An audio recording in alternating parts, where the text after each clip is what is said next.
নড়াইলের কালিয়ায় কলেজ ছাত্রের বাড়িতে অভিযান চালিয়ে স্নাইপার রাইফেল উদ্ধার করেছে এমন একটি খবর এখন ভাইরাল। তবে উদ্ধারকৃত কথিত অস্ত্রের ছবি প্রকাশের পর থেকে এ নিয়ে চলছে নানা আলোচনা সমালোচনা। কেউ কেউ বলছেন এটি স্নাইপার রাইফেল, আবার কেউ কেউ বলছেন এটি এয়ার গান। সোমবার সকালে গণমাধ্যমে একটি সংবাদ বিজ্ঞপ্তি পাঠায় নড়াইল সেনা ক্যাম্প। সেনাবাহিনী জানায়, কালিয়া উপজেলার পুরুলিয়া গ্রামের সোহান মোল্লা নামের এক ব্যক্তি একটি অবৈধ স্নাইপার রাইফেল ব্যবহার করে স্থানীয় বাসিন্দাদের উপর প্রভাব বিস্তার করছিলেন বলে খবর পায় সেনাবাহিনী।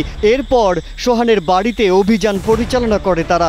ওয়ালটন আবারও মিলিনিয়ার অফারে ওয়ালটন ফ্রিজ কিনে আপনিও হয়ে যেতে পারেন মিলিয়নিয়ার। মিলিনিয়ার ছড়াছড়ি দেশ জুড়ে, এটা শুধু ওয়ালটেনই পারে।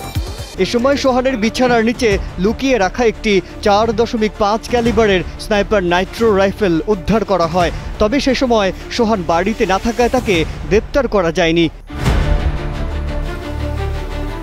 কথিত অস্ত্রের যে ছবি পুলিশের কাছ থেকে গণমাধ্যমে এসেছে তা ইন্টারনেট সার্চে এয়ার রাইফেলের সঙ্গে মিল পাওয়া যায়। গণমাধ্যমের খবরে বলা হয়, এ ধরনের রাইফেল সাধারণত বিনোদনমূলক কাজে, অনেক সময় ফিল্মের দৃশ্য ধারণেও ব্যবহার করা হয়। পাশের দেশ ভারতেও এ ধরনের কথিত অস্ত্র তৈরি ও বেচাকেনা হয়।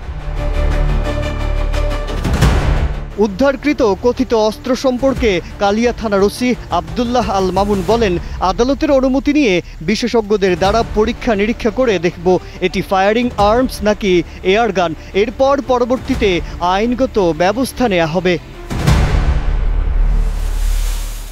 মাজহারুল আলম, কালের কণ্ঠ।